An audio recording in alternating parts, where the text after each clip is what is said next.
What's up everyone, John from ARTV. This is where you'll find album reviews, top 10 countdowns, and music discussion. Today we're going to be reviewing the 8th studio album by pop superstar Rihanna. It's called Anti, or Anti. I'm going to say Anti because it rolls off the tongue easier. Fans have been clamoring for new material, and they finally got it this week, thanks to none other than Tidal, a music streaming service that I believe she is a co-owner of. There's a lot of big wigs up there like Jay-Z, Jack White, Rihanna. And yeah, they kind of screwed the pooch because they meant to just stream the lead single Work featuring Drake, I believe, but they ended up accidentally leaving the album stream live for like a half an hour. Never really considered myself that big of a Rihanna fan in the past. I mean, I can appreciate the musicality of some of her tracks, the production. She never really wrote that much of her stuff, which is very common for pop singers, and I'm not knocking her for that, but I just felt that she didn't really have that much that stuck out. I mean, there were some great songs, don't get me wrong. I mean, songs like Disturbia, Pon de Replay, and even stuff as recent as Cheers, Drink to That, which featured a really cool Avril Lavigne sample,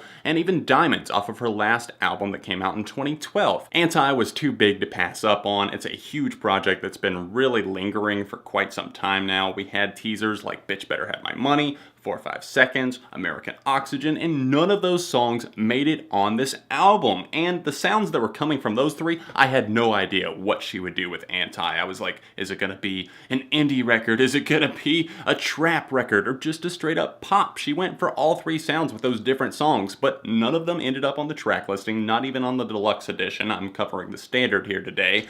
But I do feel like this album has cohesion, and I'm happy for that. There's not a bunch of stuff that feels like it's trying really hard, which I thought Bitch Better Have My Money was one that particularly just tanked, and there's other moments here that do remind me of that style, but kind of in a refined way. Producer Travis Scott, who she's rumored to have been on and off with in terms of the relationship department, something that's discussed plenty on this record along with sex. Nothing new to Rihanna, nothing new in terms of some of the lyrical content, but what is new is the stylings that we get here. We get everything from the gospel-like moments like Love on the Brain and even Higher, some R&B thrown in there as well, to more laid-back, dark, down-tempo R&B and trap styles like Woo and Needed Me, and I'm not really a huge fan of those moments necessarily, but we'll get into that more. I feel like this album is kind of split up into 3 different categories, 3 different sections if you will. It starts off with your more pop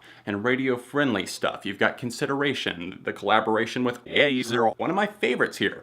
Love the synths here and the way that the vocals kind of fluctuate there. Really awesome jam, really good groove going on there to just kick off the record. You've got that, Kiss It Better, which has been teased for a while. Lead single Work featuring Drake obviously falls into this category as well, coming near the beginning of this thing, and I thought that it was a little bit annoying at first just because I thought the chorus was almost gibberish, but then I actually took the time to look it up. And I have to say, kudos to Rihanna for singing in her native tongue. It's a language that spoke a lot in where she's from. She's from Barbados. It's a Jamaican dialect, but it's cool to kind of see her incorporating it there, even if the song is all about sex. We get a transitional track in the form of Desperado, kind of an outlaw's anthem, and I like the instrumentation that's used there. Didn't exactly expect to see a bunch of acoustic guitars get broken out on this Rihanna Anti album. Moving to part 2 of this album, we get kind of like a 1, 2, 3 combo, similar styled tracks, Woo, Needed Me, Yeah, I Said It, all very relationship centric, seemingly talking to a past lover in most of these songs.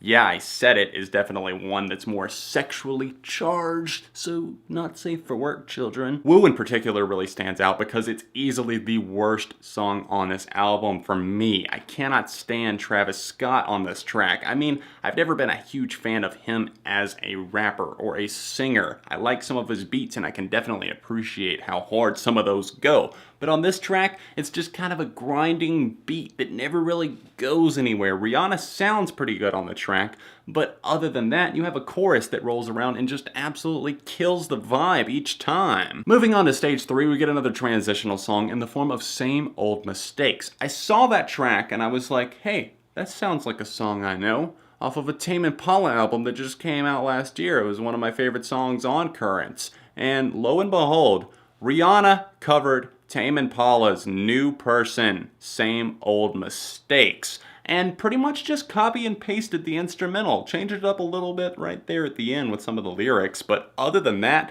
Kevin Parker produced it just straight down to a T. It's almost a replication.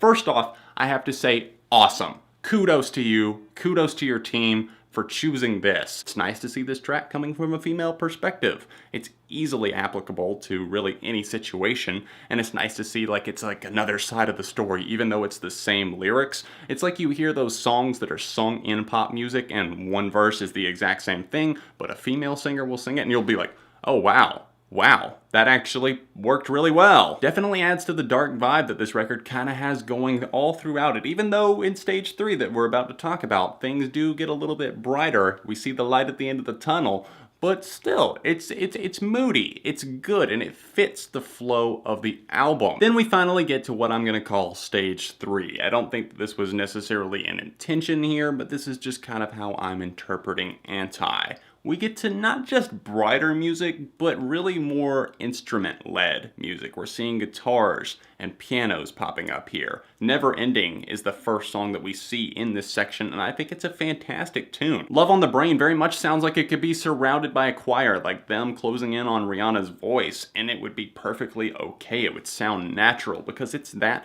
style of song. Not something that I've heard out of Rihanna up to this point, but not something that I'm gonna totally dismiss for her experimenting here. Close to You is the token ballad that kind of closes things off. It strips everything away. It's the vocals and the piano and Rihanna talking about a relationship that went south and kind of trying to figure some stuff out. It's a mixed bag. It's not the Rihanna album that everyone was expecting, nor should it have been. I'm glad that she's playing a different card, pulling something else out of the hat this time and giving it to us. I'm not saying that I'm a fan of all of it, but there are some songs that I'm going to be cherry picking off, adding to various playlists and that sort of thing. I could see myself coming back to probably 5 or 6 of these, maybe come 6 months from now, but as much music is available to listeners out there today, this isn't something that's really going to stick with you. I wouldn't say it's a must hear as hyped as this record was. I know there's a lot of people that were excited for it. I know you're probably going to listen to it anyways, but that's just my 2 cents. Me personally, Rihanna's Anti album, I'm gonna go with a 3 out of 5. Sorry if this wasn't my best review, if I seemed really tired during this video. It's because I am. I got a lot of stuff going on at my other job right now. Next month or so is gonna be really crazy between that and ARTV, but I definitely have a lot of reviews I wanna get out over the next couple of days, so thanks for being here, hitting that like button. Let me know your thoughts on Anti in the comment section down below. You can check out my last video that I did or in my second channel if you want to click over there. The description down below contains all of my social media stuff, including my second channel where I do a lot of cool stuff. Anyways, thanks for watching. If you got any other albums you'd like to see me cover, definitely let me know with a comment. Other than that, I will see you guys very soon right here on ARTV.